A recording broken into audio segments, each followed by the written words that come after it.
Hello, friends. This is Darren Hayes of PigskinDispatch.com. Before we take you to your favorite Sports History Network show, just want to tell you a little bit about some merch that you can pick up that represents your favorite SHN podcast. So far, there's t-shirts, coffee mugs, and even books from some of the authors that do podcasts right here on SHN. Who could buy something better than that, than have the history right from the gentleman that you hear talking about it? But we also are adding things each and every day. And where's that store, may you ask? Well, it's at SportsHistoryNetwork.com. Up at the top, there is the SHN merch button. Click on that. It'll take you right to the store, and you can be representing your favorite podcast and show the world that, hey, on the swag that I'm using, it's the headquarters of sports yesteryear, Sports History Network, and my favorite podcaster, the Sports History Network store. Shop there today.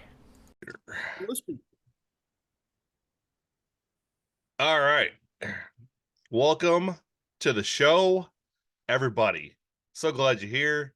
You are now joining One Guy with a Mic, Dingers and Dunks.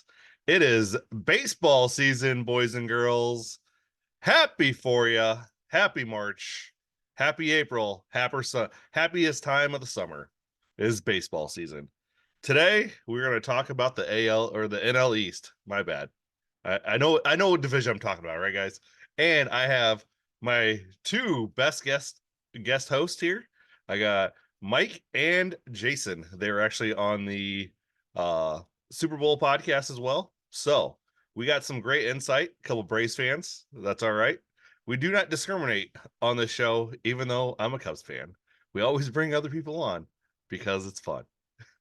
So we're going to get right into this because we waste no time here at Dingers and Dunks. However, before we do, I want you to know that if you need your golf apparel this year, go to shakeitgolf.com. You'll get 10% off when you check out using the code ONEGUY. That's right, One Guy, ONEGUY, One Guy for your discount. Also, we are now affiliated with Freshen Up Energy, so you can get some Freshen Up hydration. You go to the website, same code, get a 5% discount at checkout, and it's called One Guy, again, ONEGUY. So let's get it in here. Let's rock it and roll. So, how's everybody feeling this morning? Beautiful, beautiful. Doing okay. Not doing too bad. Well, that's good to hear. So, you guys are Braves fans, but we're going to save the best of the East, I feel, for last. There's a spoiler for you guys. We're already shooting to the top, baby. We're shooting to the moon. Now, let's start off with the Washington Nationals. We all know they suck again, as the famous phrase from Major League is, they're shitty and we don't care. So, Washington Nationals, I have baseballprospectus.com as my go-to source every time I start off with a baseball podcast. And this podcast isn't sponsored or affiliated with it, but we should probably get a deal with them at some point. So, Baseball Prospectus, the PECOTA standings as of February 24th has Washington finished with 58 wins, 104 losses. And 0% chance to win the division. That's very accurate. That is spot on right there. At least in the percentage of winning the division. Winning the division, yes. So, what's your guys' thoughts? I have their projected rotation here. You guys want to hear their projected rotation? I have a 5 up. I want to see if ours match. Okay. Josiah Gray, Mm-hmm. Patrick Corbin, Mackenzie Gore, Trevor Williams, Jake Irvin.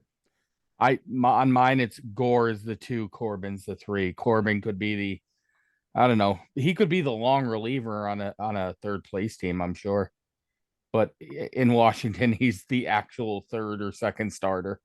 But Patrick Corbin's like ERA last year was like what, 8 something? That's what I'm saying. Like, if you put him in maybe for an inning and like the mop up duty in the 6th after you're already down like 4 runs, it's fine. Like, and here's the thing: I have a their depth chart as far as like their starters go. Mm-hmm. If you get down, if a team scores 4 runs, who's bringing him back? Because you got Keibert Ruiz, Dom Smith. Good Lord. Yeah. I mean, he's a cast off of the Mets, for God's sake. Right. Luis Garcia, Candelario, maybe their best offensive weapon. CJ Abrams, Corey Dickerson, Alex Call, Lane Thomas, and Joey Meneses. And I mean, Joey last year was their highlight. Yeah. So the team's in absolute disarray, and they have nothing behind them either. That's like Mackenzie Gore at some point is going to get traded. Yeah, he came across in the Juan Soto trade, right? Yes. And like what are you gonna he is their one guy that has potential. Like I don't see anybody else on that team that, and I guess they signed Candelario, but I mean, let's be honest, if he was a viable candidate in a lot of places, he would not have gone to a place that doesn't look like they can win 60 games. Right. Very true. Jason? Well, and this is where I'm going to actually differ from the both of you, okay? I think there's a team that's worse than the Nationals this year. We'll talk about them in a minute, I'm sure. I had the Nationals finishing 4th in the division. Oh, I have them finishing 1 game above the 5th place team. The only reason why I've separated these is solely because of the starting rotation. I feel the Washington Nationals have a slight edge over the Mets this year in overall rotation. They're younger. They have slight more upside. Last year, it wasn't as filthy as it could have been. The Mets are a dumpster fire. I have them at 5th this year, okay? We'll go into detail about that shortly. The Nationals, Trevor Williams, it's going to be boom or bust for him. If he can have a slight replication of his 2018, 2019 season, that's a real solid 3 for them, possibly.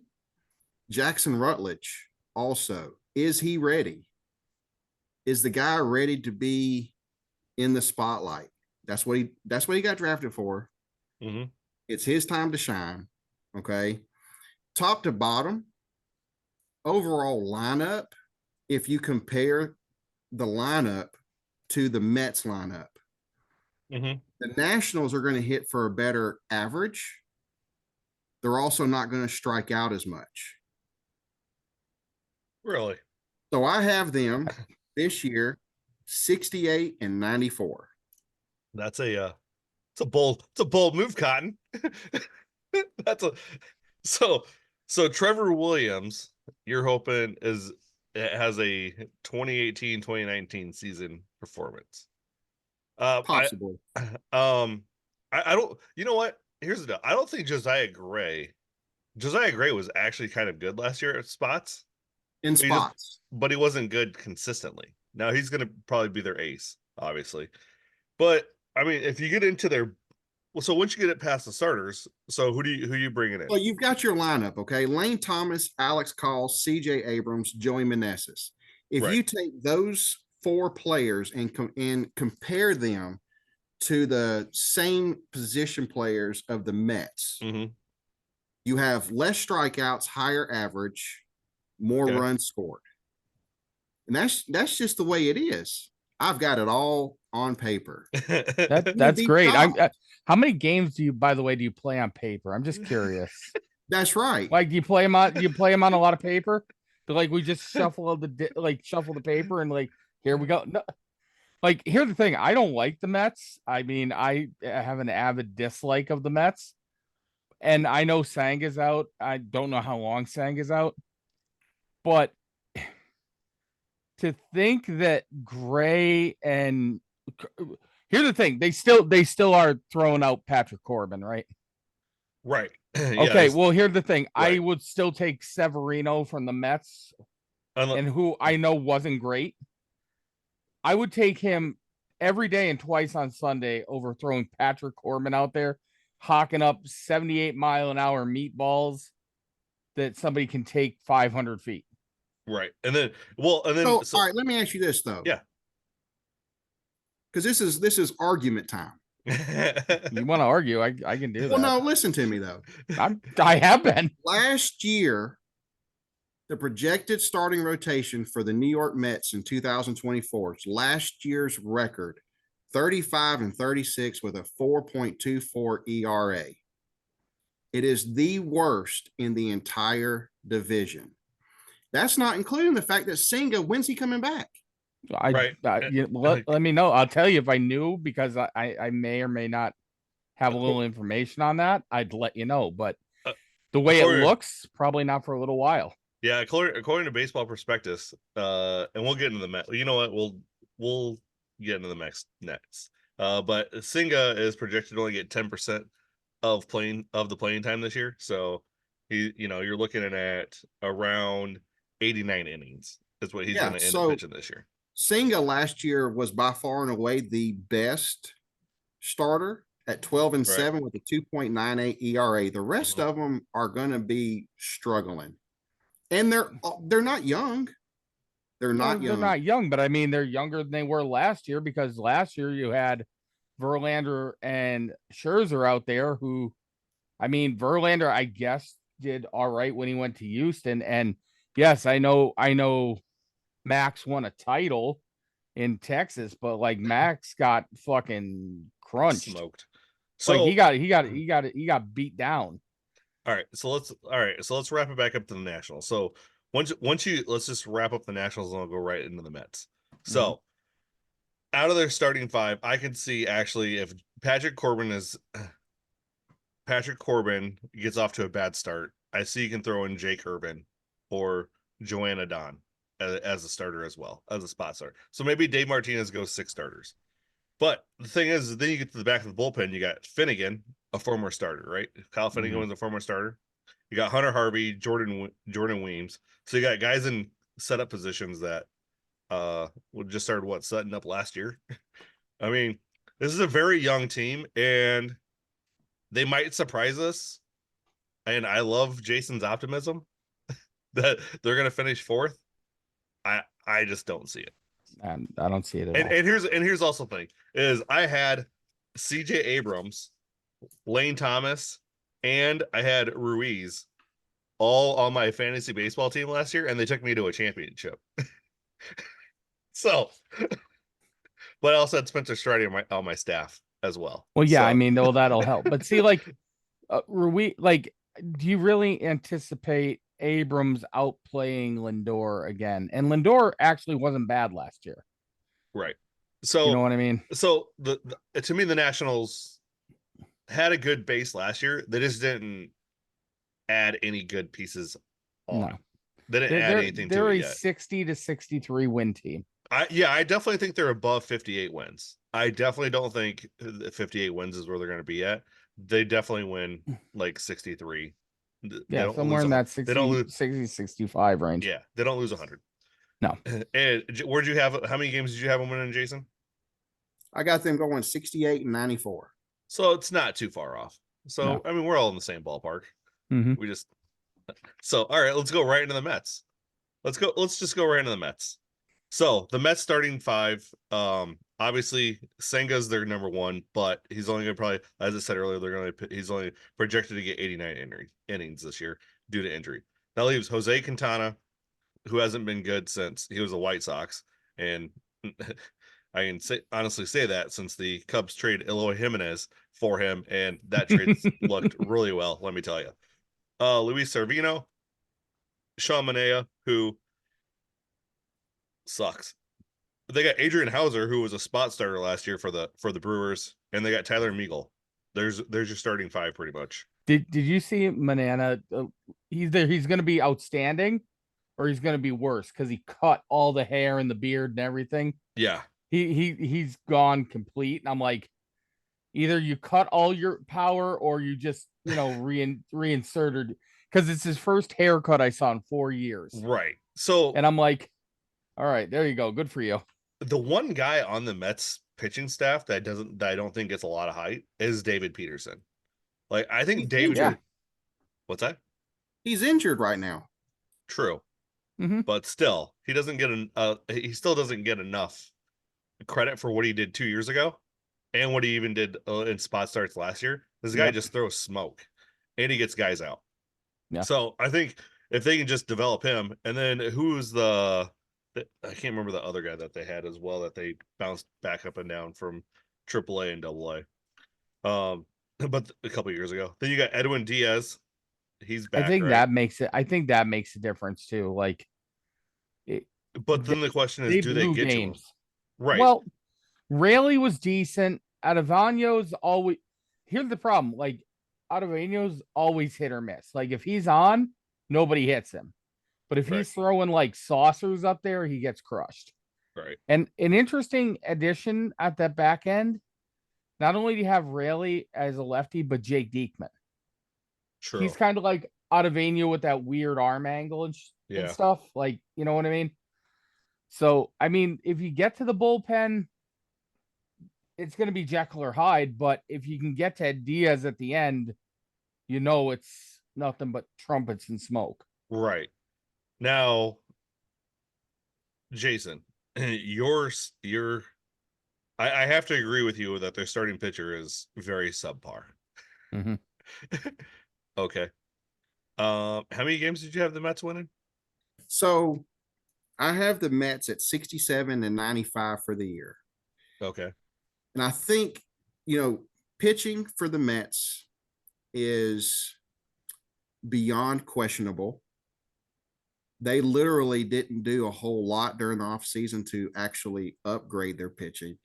Their best pitcher is out for God knows however long. You mean Severino and Manea wasn't enough to boast their staff? I don't think they could actually be worse than Verlander and Scherzer were for them last year, though. That's the thing. That's a good point. But that also kind of makes my point right here is, to me, what are you playing for right now if you're an actual Met? You're 2 years removed from having possibly the best up and down rotation lineup ever put together. And now the only person that's still there is Lindor. Well, you mean Pete Alonso too. I mean, Alonso's been there. Well, yeah, but he's been there. And I don't think he lasts the season there either. I think he gets traded. And that's why I do not see them finishing higher than 5th. I think the only way they do is if Francisco Alvarez and Brett Beatty have breakout seasons. Well, it's time for them to step up. I think you will with Alvarez. I think Batty's going to be hit and miss. I think Alvarez is getting enough at bats at the major league level. Batty last year was up and down because they started him, they didn't, they benched him. Same with Vientos. Like, Vientos had no shot to really succeed. Yeah. And because Showalter wouldn't play him. That's the other thing. Like, you're looking at a managerial difference. If they got somebody in there that can manage young talent and like cultivate that, I think that's actually a plus. Yeah, that's gonna be the thing for the Mets is their young talent, because Alvarez, Beatty, or Batty, or however you pronounce his name, and then Ventos, obviously. Those 3 guys are Zach Short. Like, those guys are. I mean, Zach Short's gonna have to just show up intermittently. Jeff McNeil, you think he continues to be on the role that he's been the last 2 years? Yeah, I mean, he's to me he's like a Max Muncy player, just without all the pop. You know what? He goes up there, he chokes on the bat, he battles. He looks like a meth head.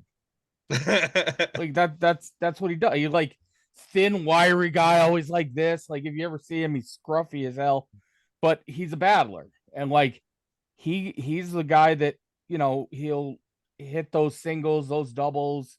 Like, he bats what 320. You know what I mean? He's always in the top 10. He's always there. He's always.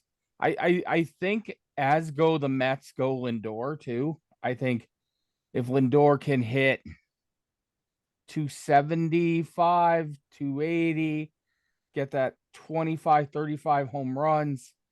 And like I said, I think they trade Alonso at some point.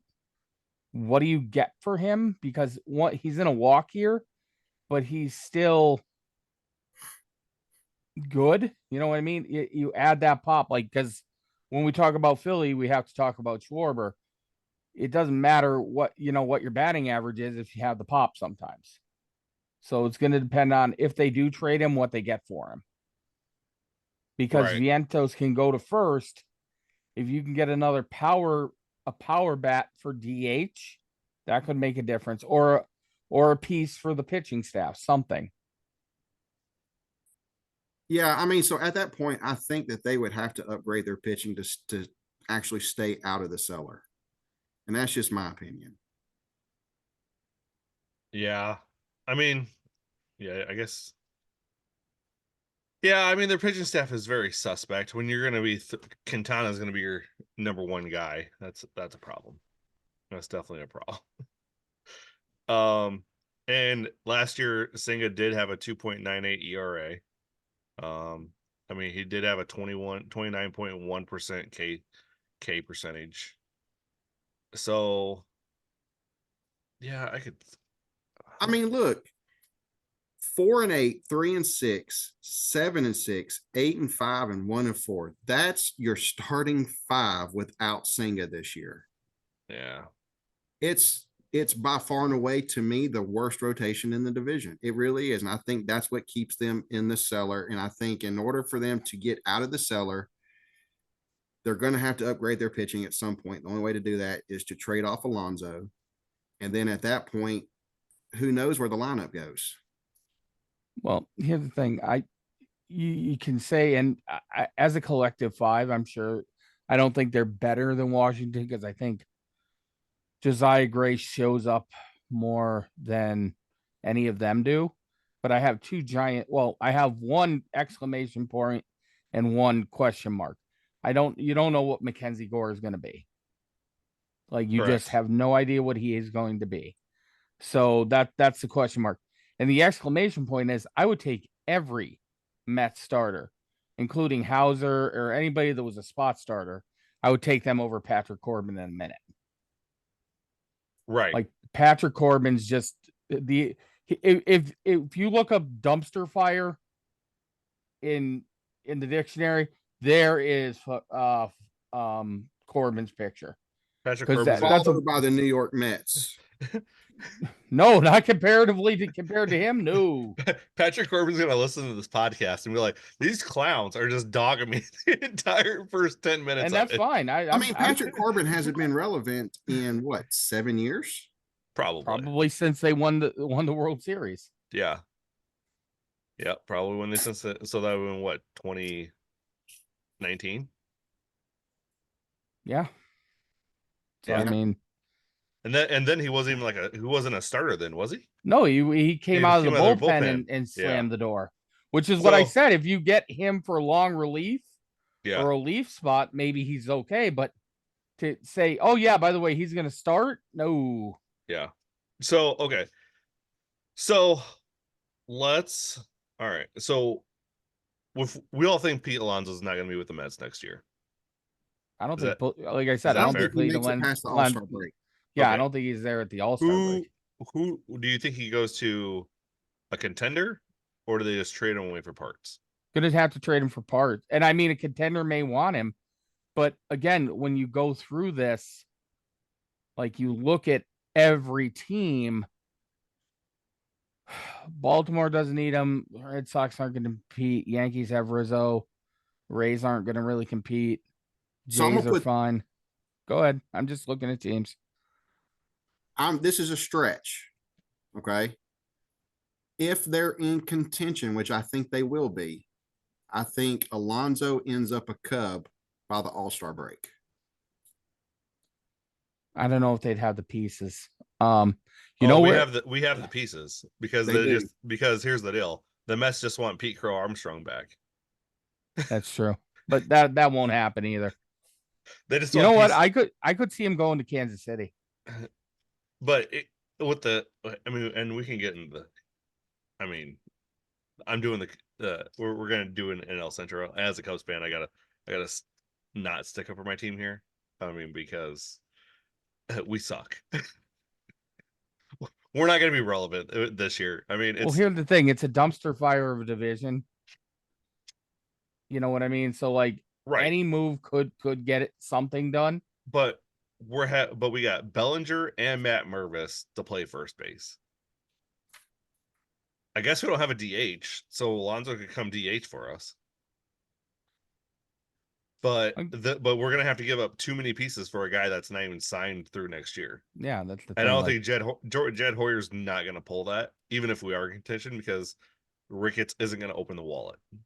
Let's be real. Yeah, you're not gonna get him long term. We're not gonna get him long term, so there's no reason. And the Ricketts and the Cubs have all came in. The Ricketts Hoyers all came out like, no, we're trying to build it within. They're trying to do like a 1995 Yankees team here, where we just add a few veterans and then we have basically recreate 2016 with a bunch of young guys and then sprinkle in some veterans.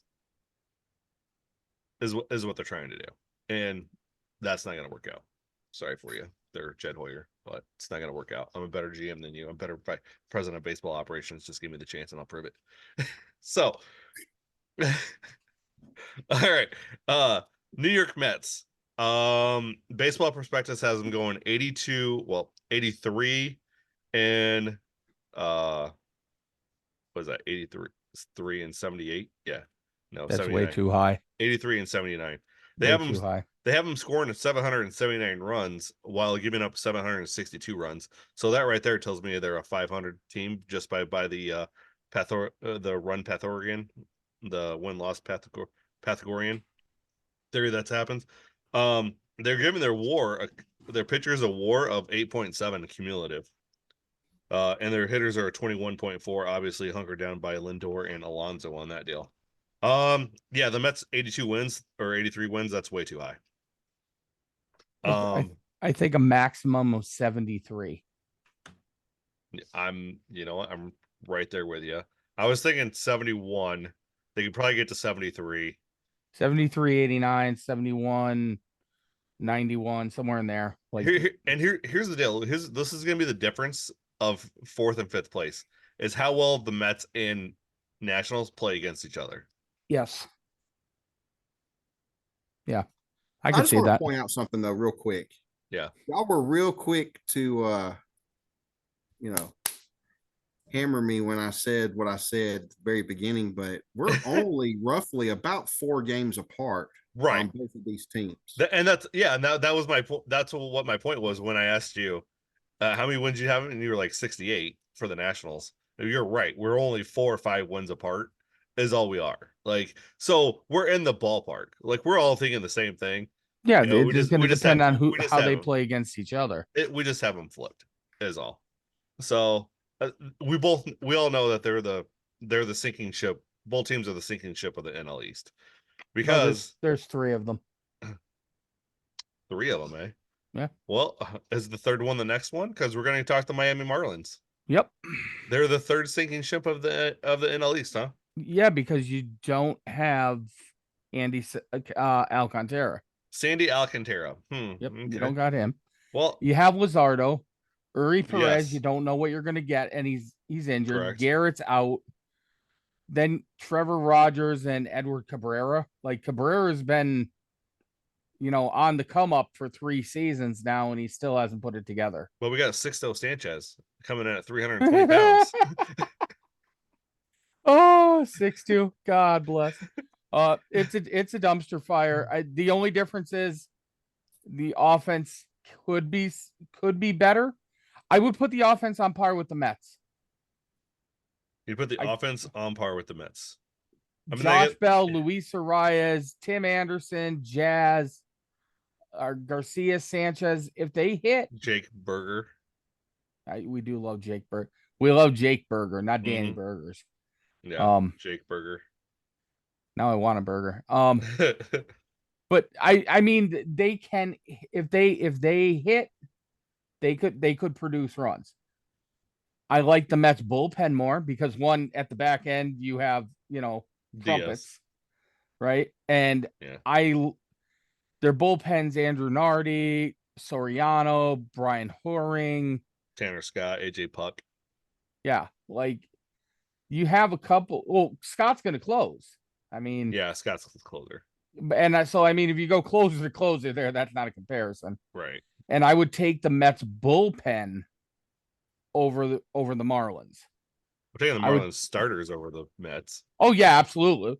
I would take a couple of the Nationals starters over the Mets. It's just once you get to Patrick Corbin in that back end there of the Nats, that's kind of where it falls apart. Luzardo is he's a very good one, especially for a guy his age. Like he's still young. Right. If Perez and Cabrera can figure out the 2 and 3 thing, then yeah, the Marlins are definitely the third best team. But they're going to sink or swim if their young talent develops this year, especially without Sandy. Because Sandy was an obvious Cy Young winner.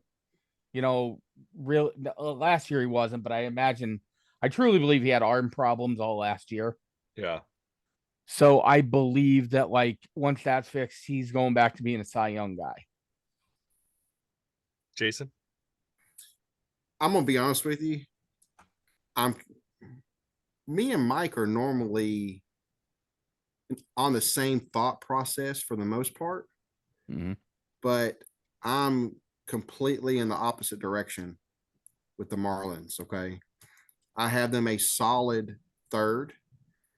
I have them actually pushing second also. I think their rotation is exceptional. Not having Alcantara is going to hurt. I think he's scheduled to be back somewhere around May. No, he's out for the season. He's out for the year. He had Tommy John. Yeah, TJ. Oh, he's out for the year. Yeah, he's out for the year. That's why. Yep. Alcantara's out for the year. Yeah, he's done. He is TJ. I actually put him on I actually drafted him in my fantasy league and put him on IR. Yeah, I didn't realize he was out for the year. It's a 12 person keeper league. So I'm just like, yeah, we're gonna keep that guy for the year. Well, I still think their rotation is solid. Luzardo, even though he was mediocre at best in Oakland, it's Oakland. I mean, everybody's. I think Perez has a ton of upside. The three of us probably could go the three of us could go out to Oakland and play on the players minimum, and that's a fact. Crack that starting lineup. Well, here's the thing. I said I'm an exceptional pitcher. I think their starting rotation could be very good. It's just question because they're so young still. That's right. Like give me, and again, I think they're definitely better than the Mets, and I definitely think they're better than the Nats. Like to me, they're clear cut third.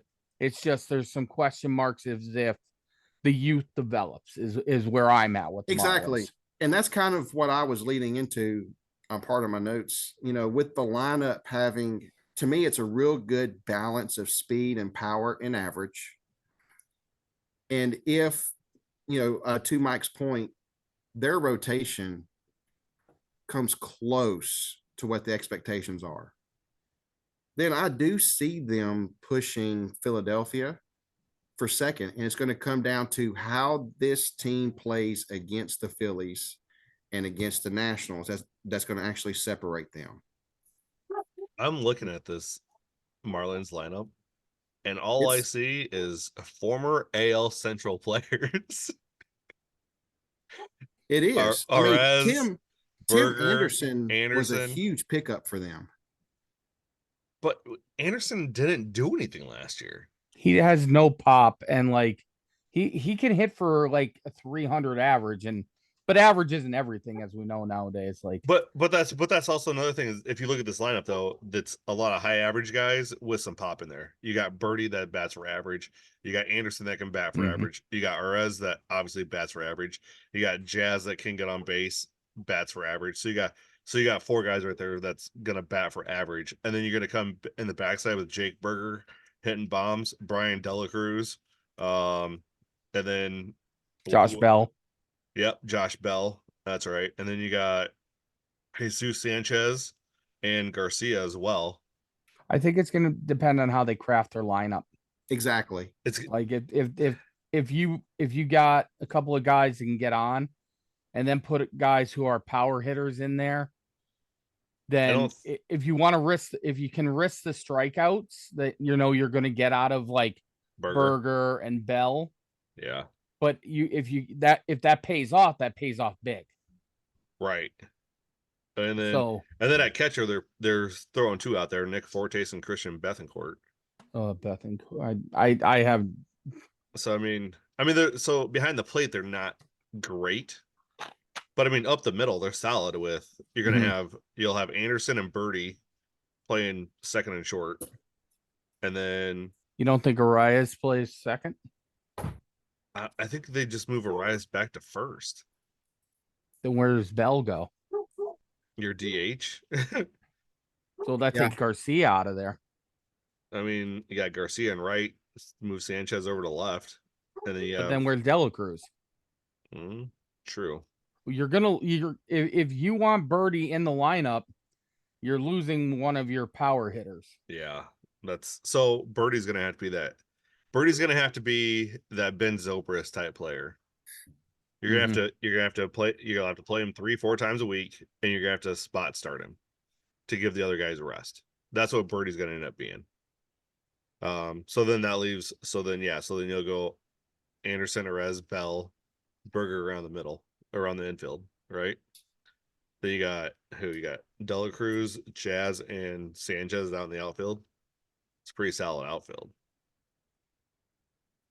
And then, I mean, if this team goes off, I think I'm right there with you, Jason, that they can push Philly for second place. Because Philly's old. Philly's getting old. Philly's getting up there in age. Don't steal my thunder. So all right. So let's wrap up the Marlins real quick. All right. So the baseballprospectus.com has them going 80 and 82, which I think that's low. I think this is definitely can be an 85, 86 win team.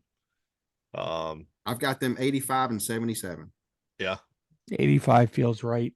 Yeah, 85 is right there. Yeah. 85 and 77. I love it. Hey, we all agreed on something. Holy crap. It happened to be the Miami Marlins. I wish they'd just go back to being called themselves the Florida Marlins. But, they had to change the name, so that way they got the new stadium. Which, things you do for money, I guess. Shake that ass. All right. So let's go onto the Philadelphia Phillies. Should we let Mike handle the Phillies at first? He's such a Phillies fan. He loves the Phillies. They're his second favorite team right behind the Braves. The only guy that I know of that likes the same two teams in the division ever in my life. It's kind of weird. I have no problem with the players or the team. It's just the fans that I hate. Like every one of them, with the exception maybe 3. Okay, so I figured going into this, I was going to have to be nice, and I'm going to be, because to me, Philly is not only the second best team in the division, I still and by the way, we're missing the fact that they do have infusions of youth and Baum and Stott and Bryce coming. Bryce is old because he's been around forever. It's not like he's, ancient. I feel not only are they the second best team in the division, they may be the third best team in the NL. Like, definitively the third best team for me in the National League. You just signed Wheeler yesterday to an extension. You re-signed Nola in the offseason. You have Suarez. I know you have Walker and Sanchez to round it out, but Suarez so good. Yeah. Suarez so good. So I'm not even thinking about just the season. They're going to be a wild card team. Like, my mind's already made up of that. I'm already into how they beat the Braves 2 years in a row. I am. And the truth is, it's because they had 3 starters that showed up in the playoffs. Wheeler's good. Wheeler's very good. Nola's very good. Suarez, I don't know what the hell he does, but you put him into October, and all of a sudden he's fucking Sandy Koufax. Like you can't miss. So whatever. But then you go to the bullpen, Soto, Sir Anthony Dominguez, Strom. You got guys just pumping nothing but heat, nothing but gas out of there. And then Alvarado coming in, that lefty, the hard moving sinker, nothing but, again, nothing. They have nothing but speed out of that bullpen. Yeah, And Alvarado, Soto, and Hoffman, Dominguez. Every inning, you're getting Strom. you're getting a new arm still throwing 100. Yeah. That is hard to compete with. It just is. Then you go to lineup. Great lineup, even though I still don't understand how Schwarber's a leadoff hitter. I'll never understand it. I'm traditional in the way that Trey Turner leads off because he's got, the flash kind of speed out there. What? Don't dog my guy Schwarber being leadoff. The guy's a monster. I'm dogging him. He's won a World Series being leadoff. That's fine. I understand. Again, I'm traditional. Trey Turner leads off because he's the speed guy. There it is. Now we're done. That's the end of that argument. But Realmuto, I feel, as far as like the game's best catcher, I think he took a step back. Like, I still think he's outstanding, especially defensively, and he hits in timely spots. But to say definitively he was the best, like he was 3 years ago, I think he's slowed down a little on that. Bryce, are they going to move Bryce to right again, or is he going to stay at first? He's staying at first. All right. He already said he's playing until he's 42 at first base now. Then that's a great spot for him, because now, as far as first base goes, look at the NL. You have Pete Alonso. You have Josh Bell, who's probably going to play for the Marlins. Great, very good hitters. But then you're telling me Matt Olson and Bryce Harper are both competing at first base in the same division. What a first base battle that'll be for the next 5-6 years, right? I think Bryce Harper wins a Gold Glove at one point at first base. I wouldn't disagree with that. I don't disagree with that. Stott, Baum, Turner, great infield. I know Marsh is out right now, but I'm sure he'll be back. Captain Caveman. Oh, Brandon, yeah, right. Marsh. I would just want to see him in the cape and with the club.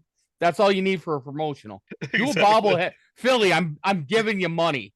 I'm giving you money. Make that a bobblehead. You'll sell tickets all day. People will love it. Then I think center, you're going to have that mix of Rojas and Pache. Defensive, whatever. Yeah. Castellanos is still like, that guy's a monster. You have to miss him in Chicago. I do. Trust me. And then you got your guy, Schwartz. Yeah. Man who just carries a club and a stake in a hand and goes up there. Got that right, baby. Right? Like, as far as like I said, in my opinion, third best team in the whole league. And I believe Wheeler will be dominant. He's in the Cy Young conversation this year, in my opinion. Yeah. Nola's going to be 15-9, like a 3.43 ERA, somewhere in there. And then when he gets to October, he's just going to be lights out. And everybody that hit him all year will then swing and miss at every curveball. It's going to be terrible. Suarez will be like 14-10 with like a 4.1 ERA, and then Sandy Koufax comes out. That's what's going to happen. Walker and Sanchez, they'll be serviceable. Once you get to 4 and 5, let's be honest, it's not like the Brave staffs of the 90s. Right. You're not going to get 1 through 5 dominant everywhere anymore. That's not going to happen. You don't have a guy like Kent Merker as your fifth starter. Yeah, you don't have Kent coming out or Denny Nagel. Yeah, or Denny Nagel. Yeah, you're not going to get them out of going in that 4 or 5 role. Steve Avery. Yeah. So I mean, if you have a solid 1 through 3 and then just piecemeal 4 and 5, like most teams do, you can do very well. And I think the lineup, I think the gas out of the bullpen, and I think the 3 good starters puts Philly. Oh God, this hurts. Puts Philly at 95, 92 to 95. 92, 95. All right. 92 to 95. Jason, your thoughts on the Philadelphia Phillies? I think the Phillies are scary in all caps. I think they have probably the best rotation in the division. Their top three, there's zero question marks about their top three: Wheeler, Nola, Walker. Mhm. You get to Suarez at 4. If he carries over his momentum from the postseason, he's going to be a solid, really good 4. And then 5's up for grabs. I like personally Spencer Turnbull, his pickup. He had 0 run support in Detroit. He's got quality stuff. He has the ability to have a breakout season. On a good And team. with the run support that he's going to have, if he does have a breakout season, this team could really, really make some noise, which kills me inside, but it's true. The biggest issue, in my opinion, with this team is their lineup. I think they are very boom or bust. I've said it about the Mets. I'm saying it about the Phillies. This team's going to strike out a lot. This team is old, okay? You have the big 5, Harper, Schwarber, Turner, Castellanos, Realmuto. Hang on one second.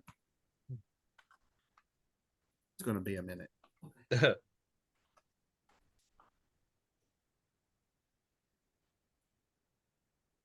These guys are entering their age 32 season. Turner's going to be 31. Okay. So you have to ask yourself, is time running out on them? To me, they might be entering into their prime. Some of these guys, though, have already had their breakout seasons. Some of these guys are flat. Okay. Some of these guys perform really well during the postseason. How much more do they have in the tank? How much more do they have to give? I think, JT will be 33 mid-season. That's Catchers begin to lose a little bit of gas when they get, into this range. It's a lot of age for a catcher. It is. So what makes this team scary is I think they know their time is running out, and they're going to have to really make a lot of noise this year because they don't have much longer. I mean, even Kyle Schwarber, he's 31. Harper's 31. He's going to be 32 this year. So, yeah, age, I think, is catching up to him, and I think time is running out. Bullpen, I agree with Mike 100%. They have got the 3 nastiest left-handers in the game. You've got Alvarado, Soto, and Strom. Nasty, nasty, nasty. So, yeah, look, I've got this team 90 and 72. That could change depending on how they perform against the Marlins. So, yeah. I think this is a 1-team division this year. I think there's a run between second and third. Okay. Also, just quickly, happy 31st birthday today to Kyle Schwarber. Happy birthday, Schwarbs. Him and Sal share the same birthday. So, well, you're telling me 2 fat bearded men. Got it. Are both turned 31 today. Yeah. Oh, well, no. Sal 33. Oh, 33. Okay. Sal's got him. I thought, geez, I've known Sal that long that I thought he was only 31. Holy crap. All right. My take on the Phillies is Wheeler, Nola, Suarez. That's plenty of noise right there for the pitching staff. Taijuan Walker. First of all, you got 2 former Mets in the starting lineup with Wheeler and Walker. And how much does that suck to be a Mets fan to see those guys just doing absolutely great? Actually, I shouldn't say great, but doing good with a division rival. especially with, that much separation between Queens and Philly. I like the Turnbull the Turnbull pickup because Spencer Turnbull I think was underappreciated for Detroit since he didn't get a lot of run support. The guy could pitch. The guy is a good pitcher. Just that, Detroit went out and spent all their money on Javi Baez and decided not to buy anybody else. Let's see. Then you got Alvarado coming out of the pen with Soto, like Dominguez, Matt Strom, who's long relief and is good right there in the middle. Like, yeah, their pitching staff is just deep. And pitching to me wins championships, as we've seen it plenty of times than before. Like, Real Muto, as we talked, is going to be 33 this year. That's old for a catcher. Even now, I mean, what's Yachty? What did Yachty retire? Yachty never left behind the plate, but he was like 35, 36, right? Still when he finally gave it up. When did he retire? 23? Yeah, he retired last year.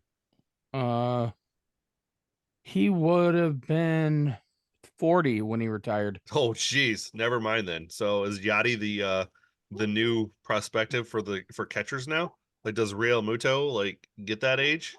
I mean, because Well, I think JT's in a lot better physical condition than, and that's not a slight. I mean, Yachty was a pudgy dude. He was Right. like your prototypical catcher, but like, I think you can.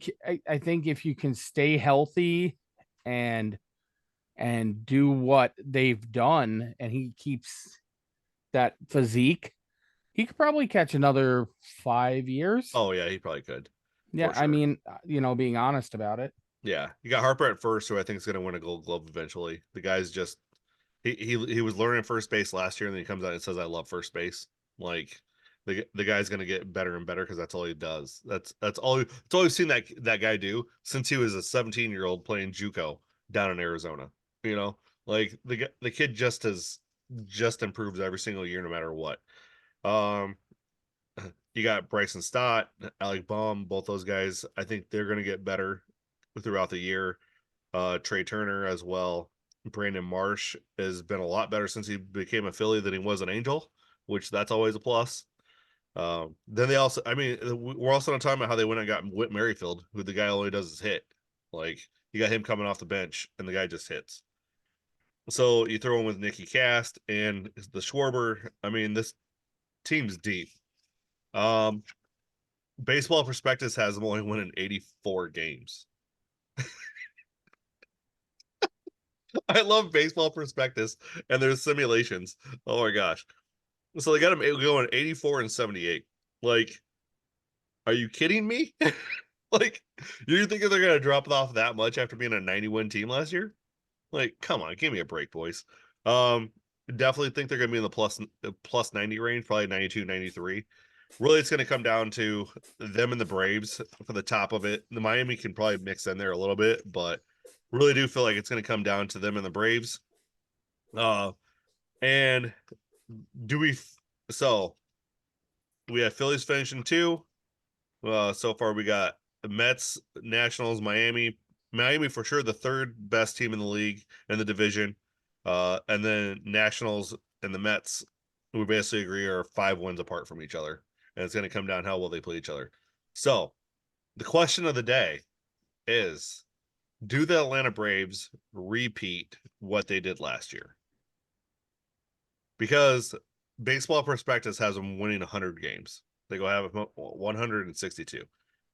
I know I've watched baseball long enough to realize how hard it is to win back-to-back 100-game seasons. The fact that the Dodgers have been able to continually do it is mind-blowing to me.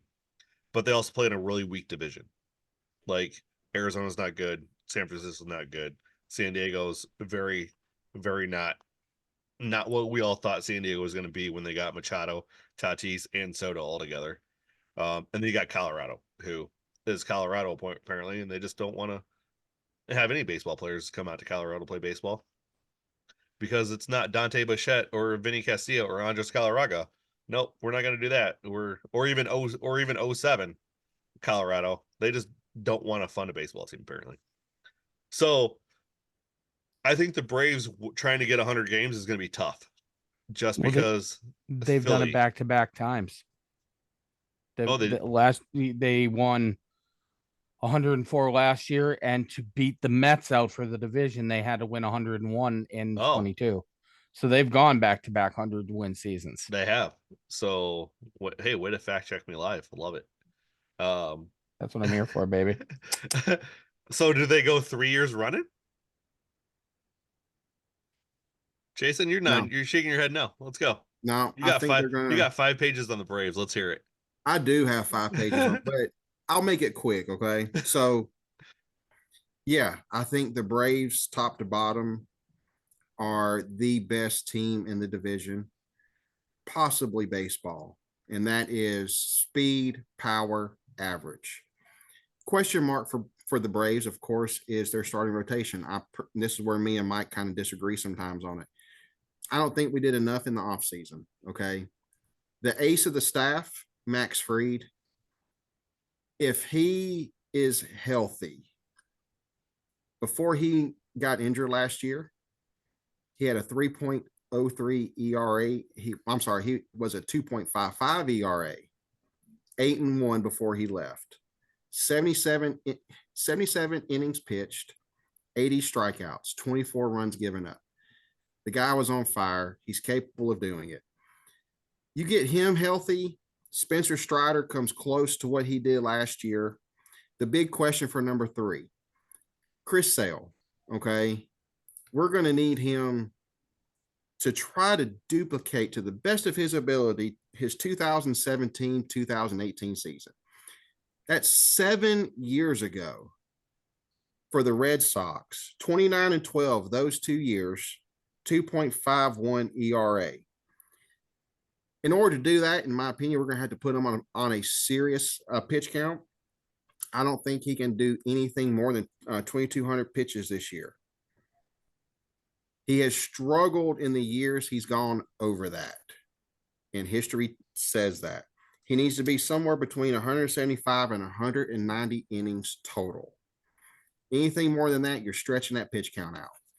Then he won't be healthy for the postseason. After that, I don't know where you go. I don't see a solid 4 or 5. Morton hasn't pitched this entire spring training. Elder is wild. He's given up. I think he's at a 10, just over a 10 ERA so far this spring training. You have Lopez and Smith Schwarber, who could, I think, maybe be your 4th and 5th. But then what do you do with Elder and Morton? I don't know. I mean, 4 and 5 is very questionable to me. Bullpen's going to just, it's there. I mean, is it lacking? It's not as strong as the Phillies by no stretch of the imagination. But to me, the 3 pitchers to look for this year, Perdomo, Johnson, and Lee. Perdomo was a really good offseason acquisition. Johnson and Lee, if they have solid seasons, it makes that bullpen that much better. The roster, top to bottom again, their best signing was Jared Kelenic. But to be honest with you, I don't even know if he's the best left fielder right now. Forrest Wall is having a phenomenal spring. I would start him. Wall's the guy that came in, I believe we were playing the Brewers in the division series, and he stole second and third base. Mm-hmm. Phenomenal athlete. He's got a lot of pop, and he hits for average. This could be his season to really make a name for himself.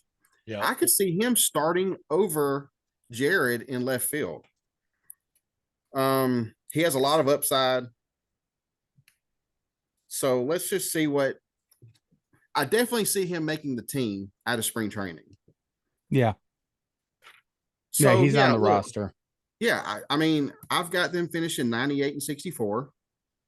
I think the biggest question mark is the 4th and 5th starter. and whether or not Chris Sale can have a solid season. If he stays healthy and gives us 170 innings with right around 2,000 pitches thrown, save his arm, I think it's a different year for us in the postseason. Also, don't we get Matzik back in the bullpen this year? Yeah. Yeah. Yes. So you got him, Minter, Bummer, Jimenez, Johnson, and Lee. I don't hate that bullpen. You got Ricel at the end. I like Ricel. He's not Edwin Diaz, but few are. Like he'll be a solid closer. I don't know if I agree Max is the ace. I still believe Strider is. I believe Strider's the one, especially now that he's mixing in a curve and his changeup's getting better. I think that makes a world of difference. I think Wheeler is in the Cy Young conversation. I believe Strider is too. If he can mix in a changeup and a curveball, that's going to make a huge difference in how people approach him. Fried is definitely, if Strider's one, Max is 1A. Like they're very good. Like they match up well against Wheeler and Nola. I mean Strider lost and Wheeler won, so I mean in the playoffs, so I get it.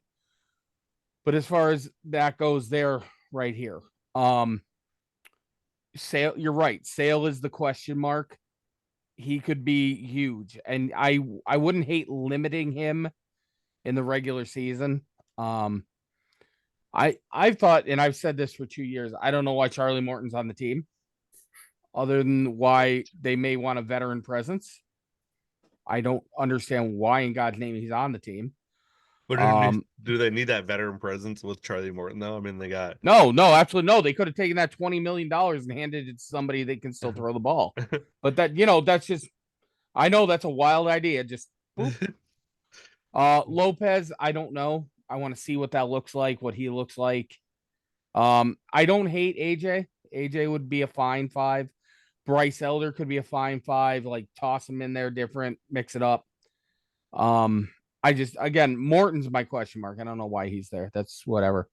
I have been criticized for this when I've said this out loud to other people, but I will say it here. I know what the Los Angeles Dodgers have done. I believe the Atlanta Braves are the best 1 through 9 lineup in baseball.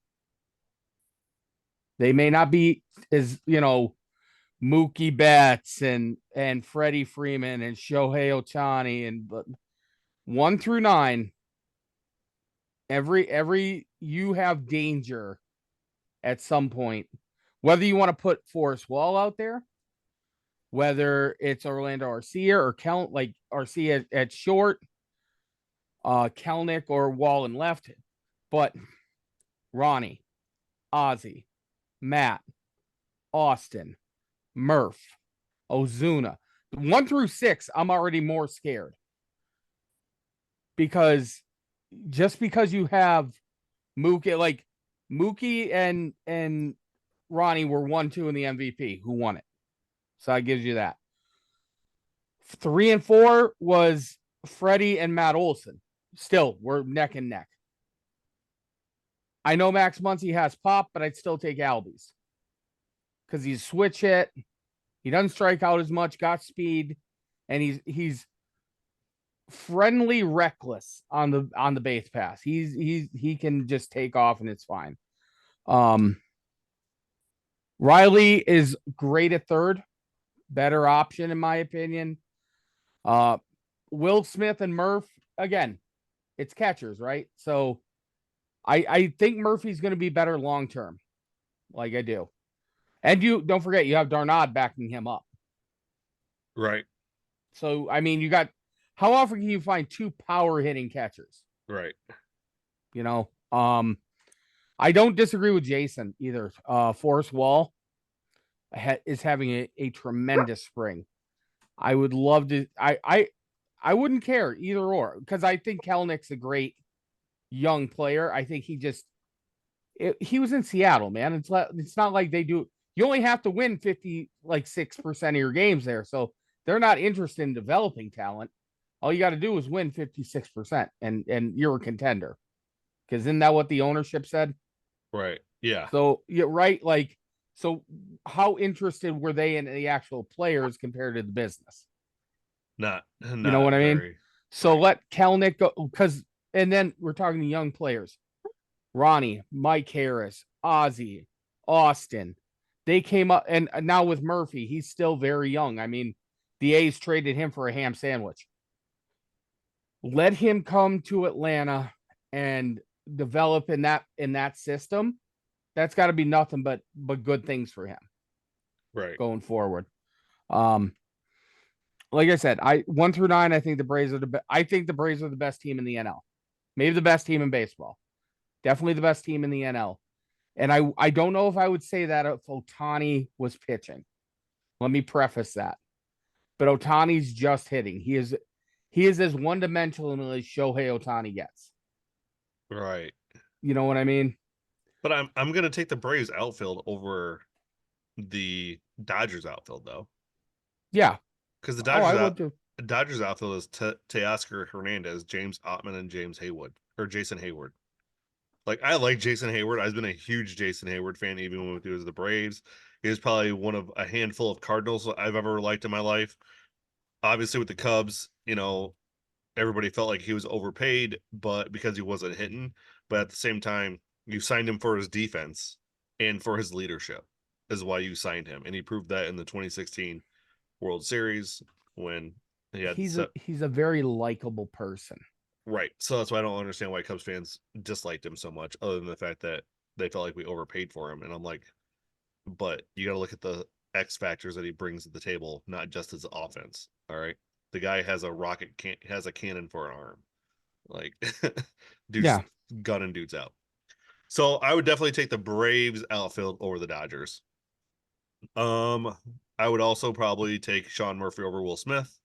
And I understand Will Smith has probably been like the top, as a top 5 catcher, but I think Sean Murphy is just better all around.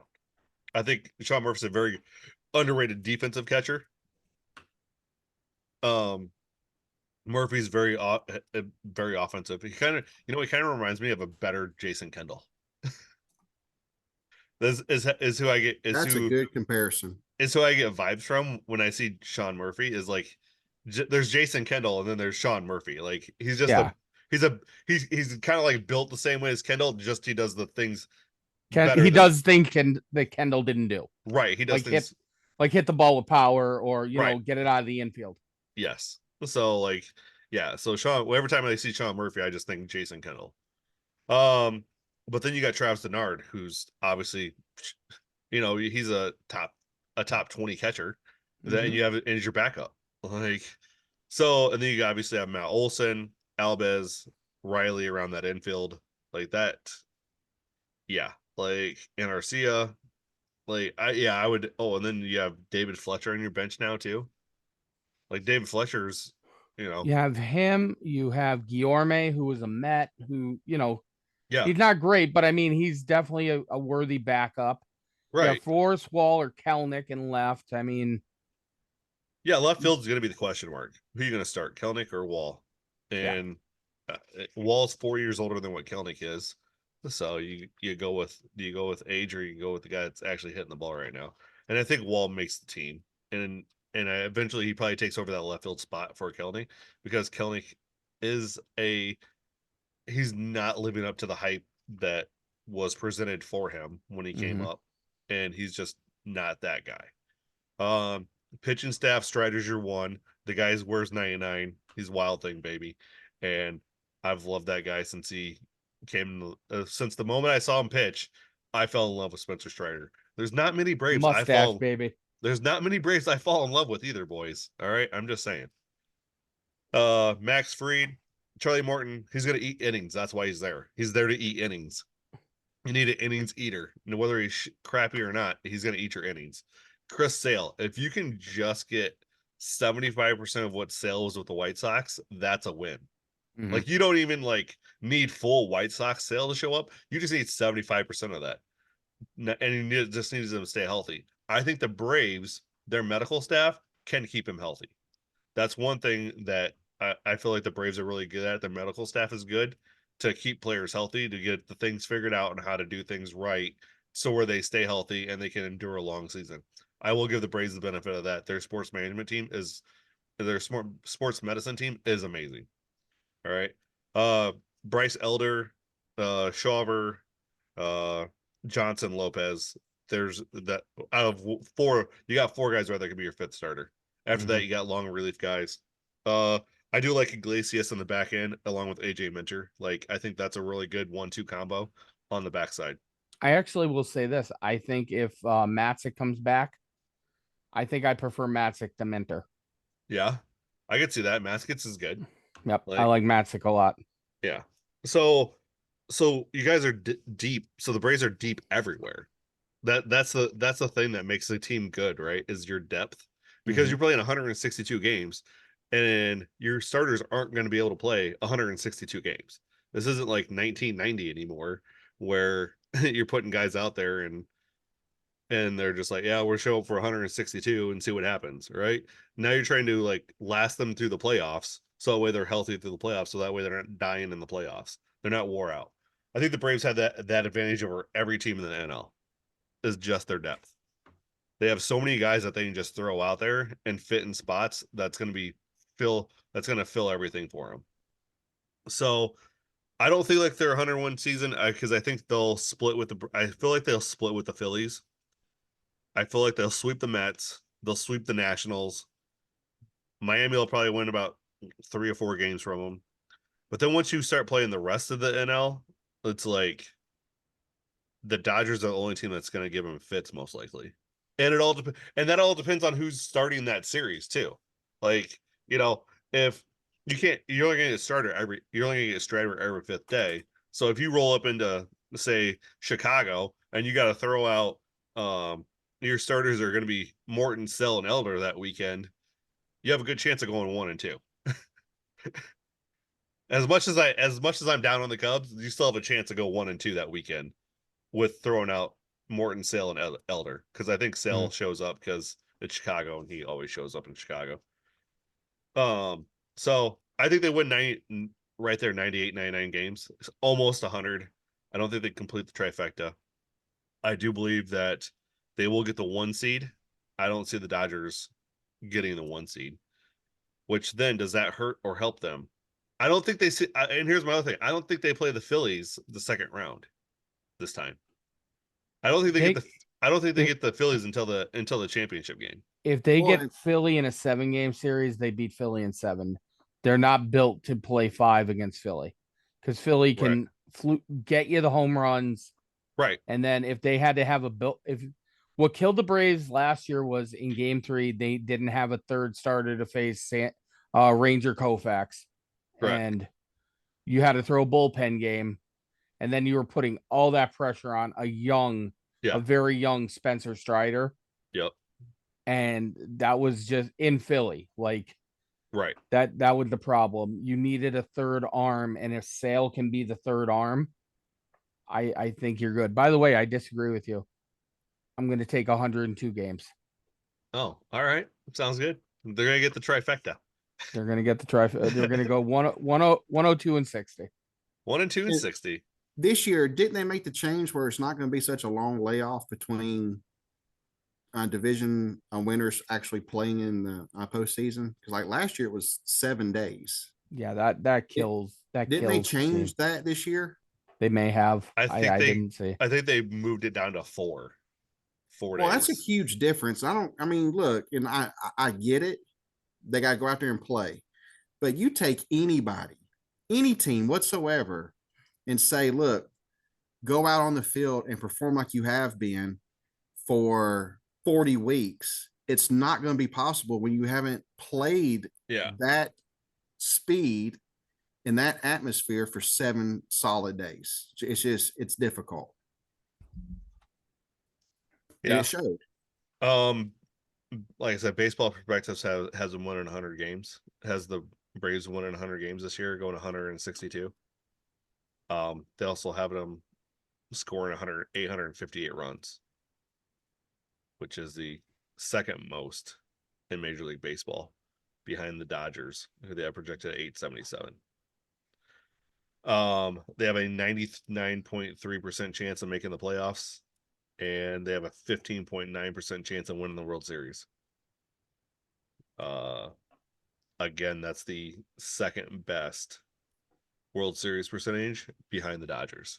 So, but yeah, I definitely think Philly Atlanta doesn't happen at round 2.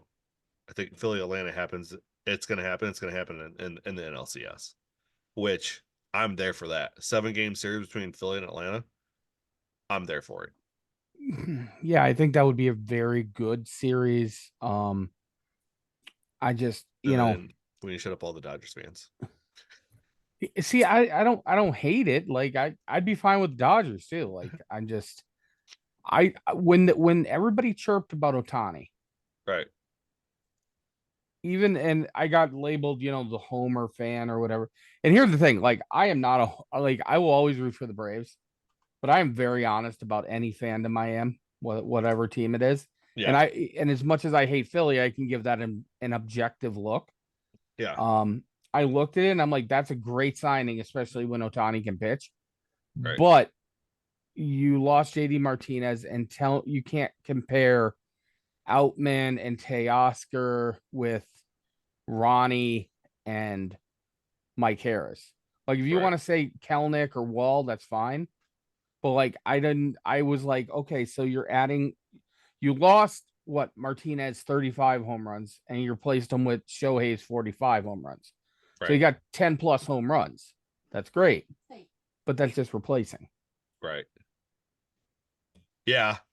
Yeah. Well, when Ohtani's just not the 2-way guy he is, and he's now limited to He's just a great power hitter. Now he's just a great hitter. You Right. know. So yeah. So let's break it. So to wrap it up, we got the Braves 1, Phillies 2, Miami 3. We all agree on that. Yes. And then Jason's got Washington 4, and me and Mike's got New York 4, and we got Washington 5, and Jason's got New York 5. But as Jason said earlier, we're only 5 games difference between the two of that projection, so we're all in the ballpark. We all pretty much are thinking the same thing about the NL East. That's going to come down to a 2-man team or a 2-team race between Atlanta and Philly, as it has the past last year as well, and the year before that was a 3-team race between Atlanta, Philly, and New York, which I called that. Just saying. So, all right. Well, we got to let Jason go back to work. I appreciate you stopping in, big guy, and helping us out here. Mike, as always, great to see you. Also, just in case you don't know, Mike and I have started our own podcast. It's called Veg Out with the 80 Boys. It's going to be about pop culture, sports, pretty much anything that we can get our hands on and discuss is what it's going to be about. It's going to be live on Twitch. So you got to go to twitch.tv/the 80s boys to find us. And so we are going to start that on March 6th. We will air that every Wednesday. And probably sprinkle in a few extra episodes as well. We're also going to be putting that on Spotify and the podcast links as well. So we will be airing that. So hope you guys turn into that. Thanks for tuning in to One Guy with a Mic, Dingers and Dunks. Again, special thanks to Jason and Mike for coming out. I'm glad to have you guys glad you guys here. You guys enjoy your experience again on the podcast. Always, my brother. Always. All right. Hey, they're homework. They're homework sometimes, but I love my boys. So, all right. I appreciate everybody here. As always, thanks for tuning in. Thanks for listening. And let us know what your picks are for the NL East. You can find Fallen on Twitter at FallenAngel72282, and you can find Jason on Twitter as well at PigBossman42. 42. All right. Y'all have a great day. Thanks for stopping by. Enjoy the rest of your day. And We will talk to you later. Hey there, sports history fan. This is Arnie Chapman, aka the Football History Dude, and I wanted to thank you for stopping by to listen to another episode here on the Sports History Network. Our podcasters are passionate about uncovering and sharing sports stories from yesteryear. And if you didn't know it already, we have over 30 shows across the network covering all sorts of sports history topics. In fact, here's a glimpse into one of our awesome podcasts here on the network. The Pigskin Tales podcast is all about the lesser-known pro football players. Yes, there are stories about the ones we know, like Brad Tarkenton and Harold Red Grange. But have you ever heard of Ernie Nevers? How about Dave Osborne or even Grady Alderman? These men created their own path to the NFL. How did they do it? Listen to the Pigskin Tales podcast, now streaming on your favorite music platform. Go to pigskintales.com. How about that? I bet you're super hyped to go listen to that new podcast, right? Well, to learn about this show and all the other podcasts on the network, head over to sportshistorynetwork.com/podcast. Again, that's sportshistorynetwork.com/podcast. Head over there today to find your next favorite sports history podcast.